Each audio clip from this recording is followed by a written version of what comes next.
like anything, you don't automatically know how to play the violin, right? You just have to keep doing it.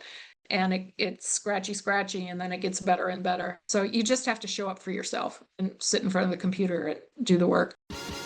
You are now listening to the podcast where authors inspire listeners to become authors, the Going North Podcast.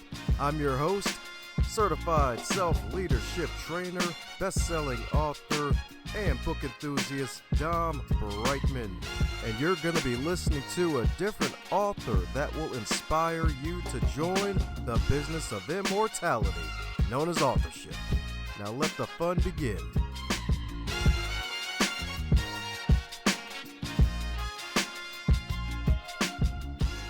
Today's episode is sponsored by the GoingNorthPodcast.com shop.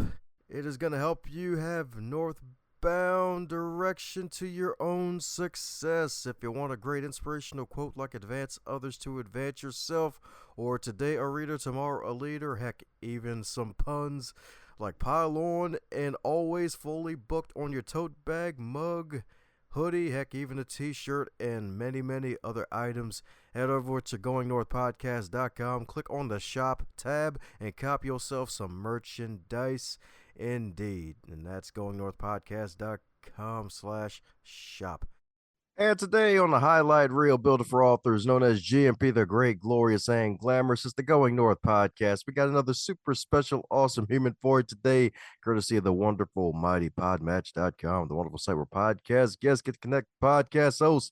And if they're cool, they're freaking in. And today's guest is cooler than two cucumbers indeed. Let me tell you a bit about her, because she is a first-time author, y'all. That's right indeed. She's finally joined the business of immortality this year. She's a world traveler, as well as a mom and a wife. So let's give it up for Miss LB herself. We ain't talking about the linebacker. That's for football. We're talking about the lovely and bodacious Lya Badgley. How you doing today, Lya?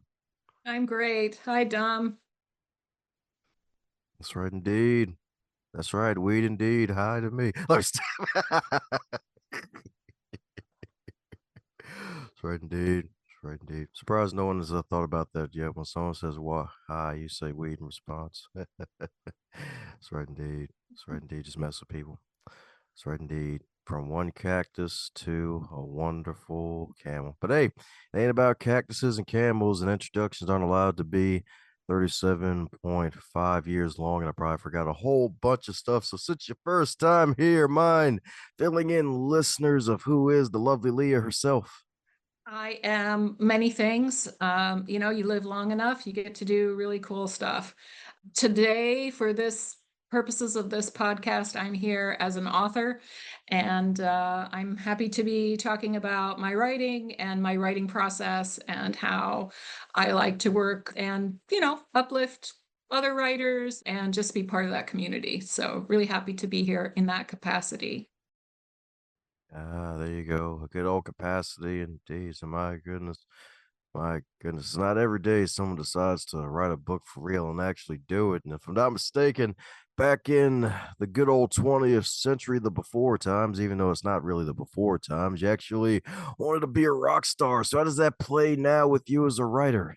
Well, like I say, you live long enough, you get to do cool shit. I was involved in the music scene, so I live in the Pacific Northwest, so I was involved in that music scene pre-grunge. I a grunge auntie, shall we say, helped to all of those folks bands came after the sort of group that we were involved with, and so yeah, I put out an album, had videos out, did all of that sort of crazy fun stuff. It was the 80s, and all it was supposed to be lived up to. As a writer, song lyrics arguably are a type of poetry, and I started writing lyrics, and then it morphed more into the sort of poetry part of it because my health changed, so I couldn't tour and perform live anymore. So dealing with that, focused more on the writing part of it, and then the poetry, shorter poetry, it just sort of expanded. I guess I have found I had more and more to say, and so I got more and more words on the page. So I hence now am writing novels. But it all started with song lyrics. Ah, there we go. Indeed. That's right. Indeed. That's right. Indeed. So, my goodness. So, writing song lyrics and being the first ever grunge auntie on the podcast after having over 700 authors on the show. My goodness. That's freaking amazing. And you're a freaking world traveler because, if I'm not mistaken, you were born back in Myanmar when it was still called Burma, right? That's absolutely right. Yeah, I back, this is going, only 145 years ago. But Ha! I my father was a academic and he was doing research in Burma, and so he and my mom went there and ended up being born there and lived there as a child and then returned as an adult over the years. And I think probably what might be more interesting to your listeners is when I returned in 1995 and ended up opening a restaurant, which is still there. I don't own it, but the restaurant's still there. And that was a really cool thing to do because how do musicians make money if they're not, famous yet? They work in restaurants, right? So I had a really strong sort of restaurant background in service and management. And so that's why I got asked to go and open a restaurant there. So I was living in Cambodia and these guys said, "Hey, we want to open a restaurant in Myanmar or Burma, depending on what you want to call it." So the rest is history. Ah, there we go. Indeed. That's right. Indeed. That's right. Indeed. She's a jack of all trades. In this case, a Jill of all trades, from singer songwriter to a wonderful entrepreneur and now a freaking writer. So, does any of your experience running a restaurant overseas like play any part now with, I guess, the marketing required to, I guess, put a book out and probably some of the stories since it's actually, if I'm not mistaken, heavily inspired of your actual foreign world traveling experiences, right? Yeah, so the book that I have published now is actually set in Cambodia. And I mentioned that I was living in Cambodia. I wasn't involved in the service industry there. I was doing a different kind of project, which we can talk about if you're interested. But being an entrepreneur, definitely marketing is its own kind of language that can be awkward and uncomfortable for creative people, because you're like, doing a big spray painting across your forehead, "Look at me, buy my product," or whatever it is, and that's always uncomfortable. But yeah, I'd never really thought of it that way. But sure, opening a restaurant helped influence my confidence to do what I'm doing now. Ah, there we go, indeed. So, my goodness, heck, even before you actually mentioned a project, indeed. So, my goodness, what was that project? So, if I'm not mistaken, it was borderline superhero swag, right? Well, I don't know about that. I'm very proud of that project. So I think we're talking about the project that I did in Phnom Penh, Cambodia, and that was in the 90s. And I was working for Cornell University. They had an archival project that was at the Museum of Genocide there, which was a former prison during the 70s. We all, as Americans, most of us know about the Vietnam War and all of that. But meanwhile, right next door, there was also a war going on in Cambodia, and a civil war that went on for many, many years. And my work, working for Cornell, was to oversee a local group of people who were actually microfilming the confessions and the propaganda documents and doing all of the horrible stuff that was left behind from this prison. So it was basically a horrible prison. And if anyone has ever seen the movie The Killing Fields, or so this is the era that we're talking about. The Khmer Rouge were very radical. They were communists and had their own radical version of communism. So that's where I worked.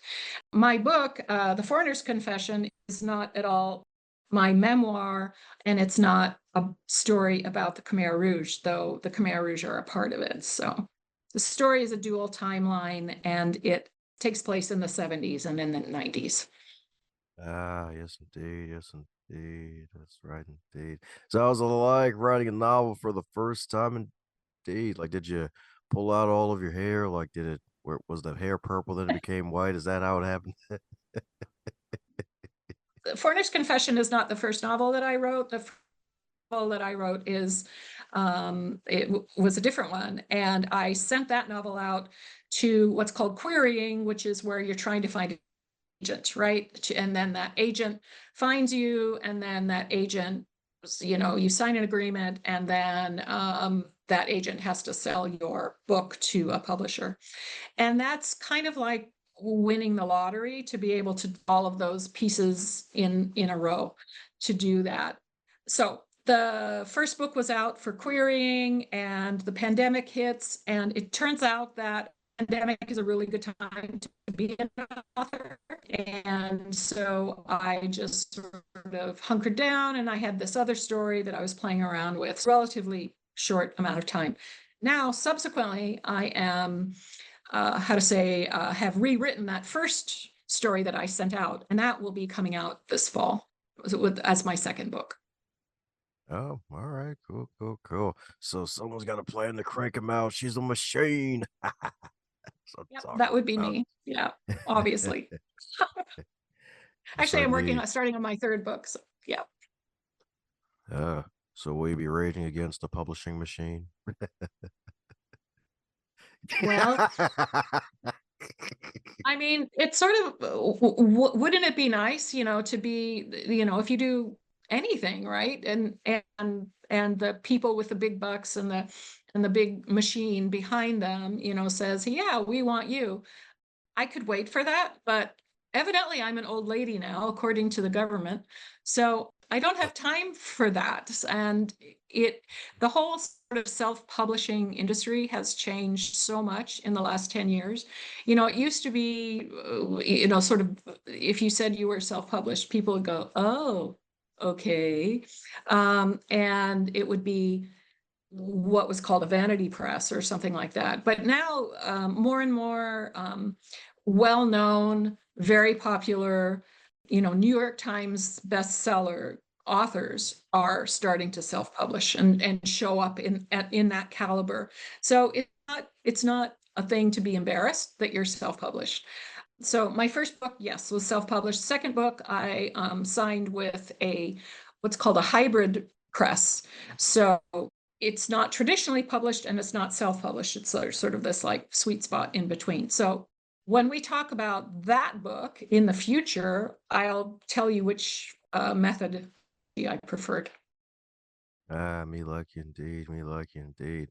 So what's the hardest part about putting the book together with all the stories and all the head knowledge you have and trying to decorate the scenes and whatnot? Well, that's the easy part for me, especially the decorating the scenes. I like the way you say that. It's description is I'm an observant person, and I like to be, the fly on the wall, or sitting in the, I'm the person in the corner on my third martini going, what are they talking about? And sort of making mental notes, the atmosphere and the humidity and the alls. So that's something I'm quite proud of as far as my writing. So thank you for mentioning. Ah, no sweat indeed. That's right indeed. That's right indeed.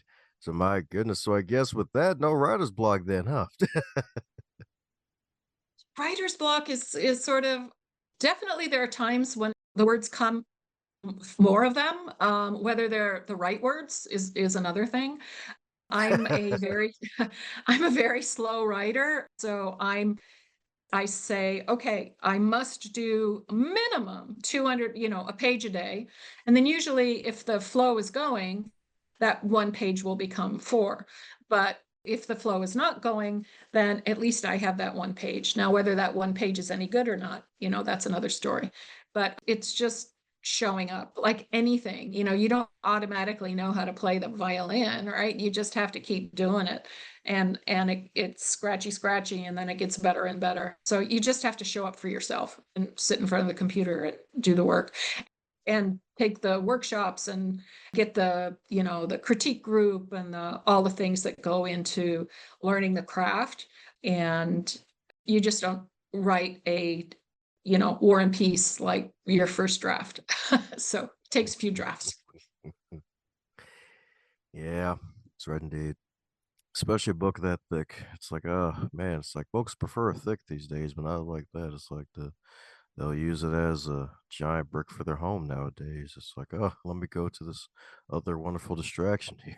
I'll give them the whole One Piece. Like, Well, that's an interesting point, as far as distractions and, how many people actually read. So earlier today, I mentioned when we first started, we were talking offline, that I was at this Pride event selling my books, and the majority of the people there were much younger than me, and some of them might not even know where Cambodia is.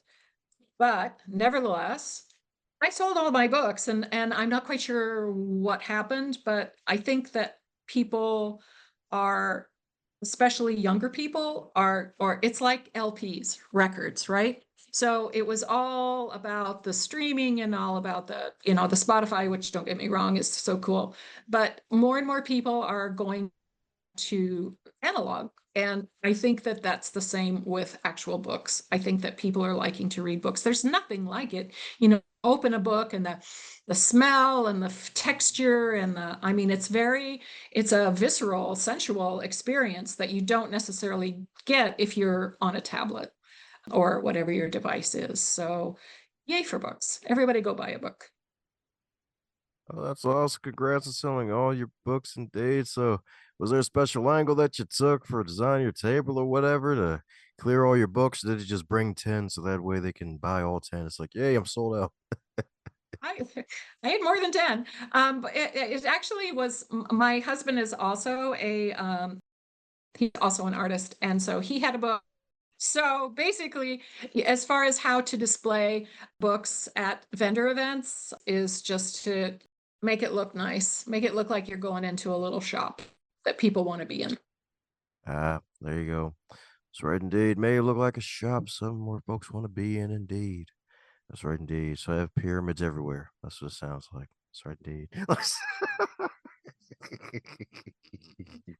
Well, that would be a lot of books to have a pyramid of books. Oh, my dream one day is to walk into an airport, not an international airport, and see my book on a table with all of these strangers walking by going, should I buy that?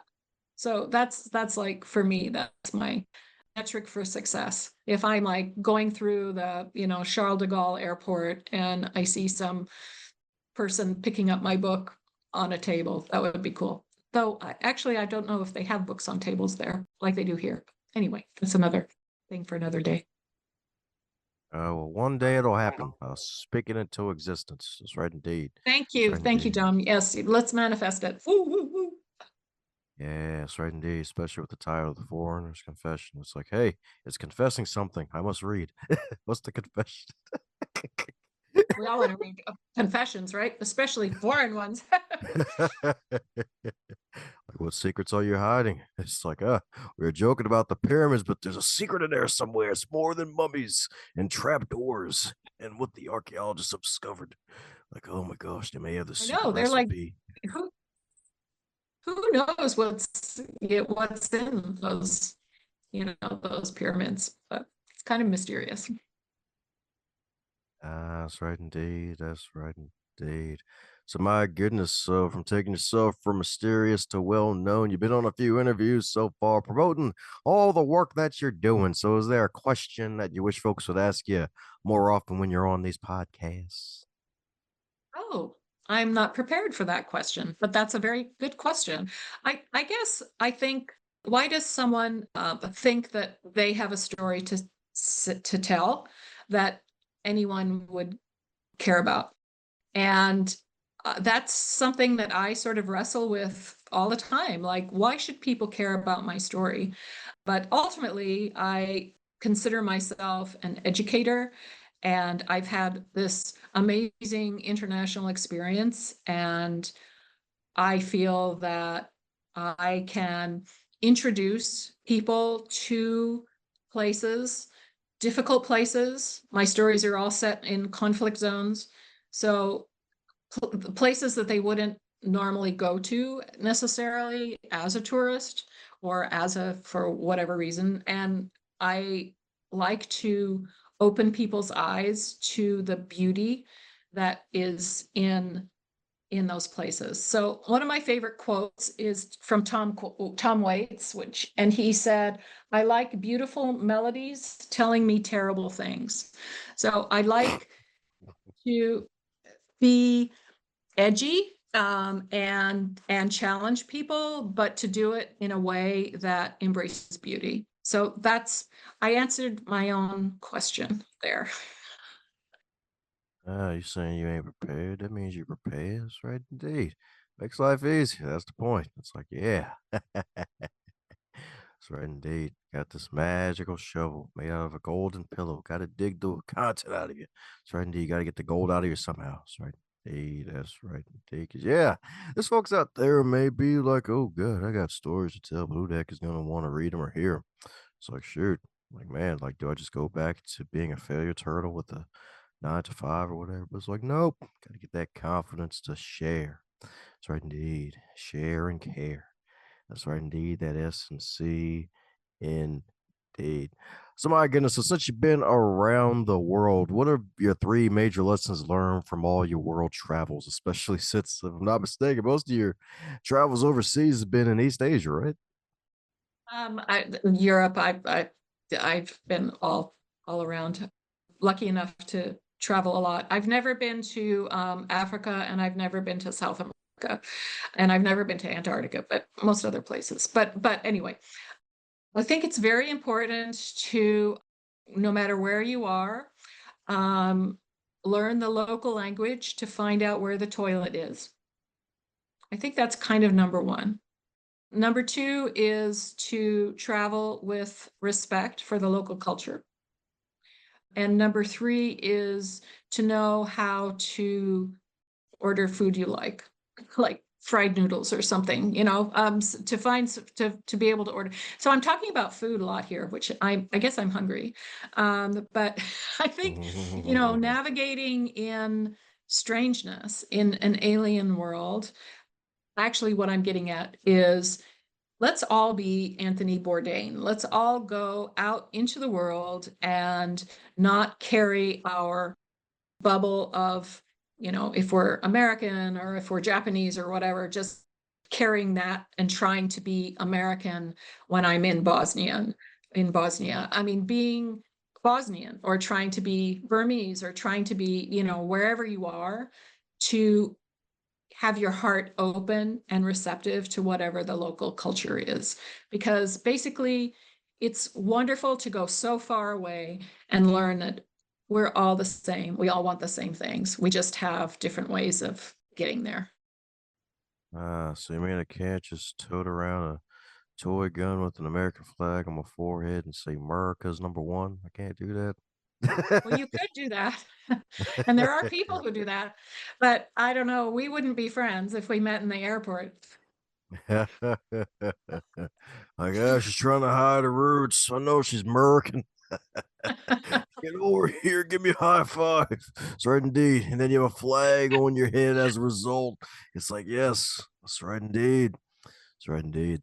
That's right, indeed. Join the cult. That's right, indeed. As Americans, we have a lot to be proud of when we're traveling internationally, but we also have a lot to maybe not be so proud of. I mean, especially right now. I mean, I get asked all the time, "Oh my gosh, it's so violent there. How can you go out in public? Aren't you afraid you'll be shot?" Oh yeah, definitely. Heck, even one of the past guests on the show mentioned how he had trouble when he was going to France. It was around the same time as that that darn Sandy Hook shooting, and some random guy was like, "Hey, what the heck is wrong with you Americans? Like, what the heck is wrong with Yes. you?" Like, yep, yep, indeed. It's like, What man, is wrong yeah, with us? I don't know. That's a topic maybe for another podcast. yeah, it's probably something in the air. Yeah, definitely something in the air. But hey, it ain't just about air that goes to the airport. Because my goodness, it sounds like she's hungry for food, and there's a reason why. Because if your wonderful book, The Foreigner's Confession, if it were a food, what would it be and why? Okay, if it were food, so I'm gonna have to talk about, Cambodian food, Khmer food. So there is a dish called amok, and I love that because, to run amok, to be crazy, right? But it's also, so it's a type of thing that's steamed in a banana leaf, and that doesn't sound too delicious, but anyway, it's really good. So I would say that my foreigner's confession is amok. Ah, there we go. So running amok away from telling the truth, and then when they tell the truth, they stick the banana straight in the tailpipe, and now they have to confess. That's right, indeed, from the banana leaf of the landmark. It wasn't a banana, but yeah, there was a lot of sticking of things into people. That's The good old alien probe works every time. Here it does probably for a future book. okay. I'm making notes. I'm writing it down. There you go. That's right, the LB speculative fiction special. That's right, indeed. That's right, indeed. When the writer writes a book about writing when she's in space, fending off aliens from trying to probe her for her knowledge. That's right, indeed. And she strikes With the back banana. with, yes, with a banana. Yes, a banana pistol. They will be shot at with potassium. They'll feel stronger, but they will continue to trip. That's right, indeed. Even though they got spaceships that go on trips. Your brain. It must be fun being you. Oh yeah, especially when they get to mess with people. They love it. They're just seeing their bewildered faces. And after a while they get it. It's like, yeah, all right, the mind control's working. It's beautiful. That's right indeed. They'll be saying yes indeed in a few more moments. It'll be beautiful. Yes, indeed. Oh good. All right, so the mind control still does work. The power of chocolate. I think it is. I think it's working. I think I feel it. That's right. So if you wake up in a cornfield in the morning, you know what happened. Yep. Before any more, well, before any more puns appear, even though they'll probably appear, we're coming down to the magical question that every guest gets to receive, and that is, if it'll wake up tomorrow and you're 25 again, but you're still in the current year, what advice would you give to yourself? Breathe and be present. Don't worry so much. What's the worst that can happen?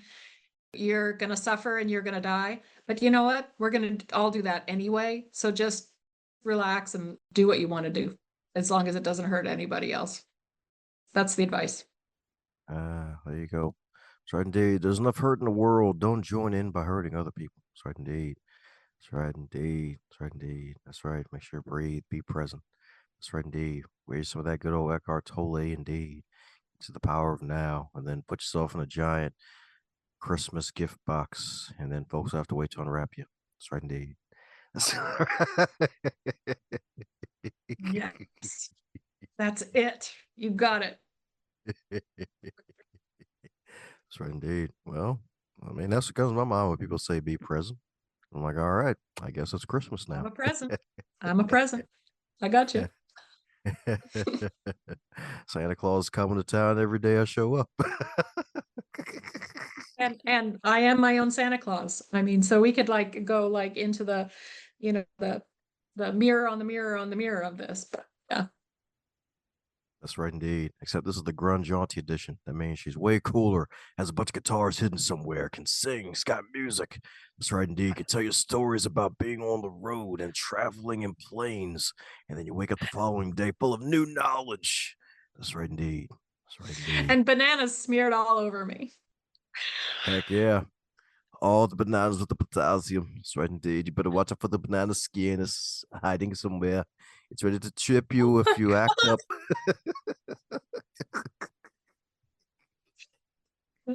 You're mine. Wow.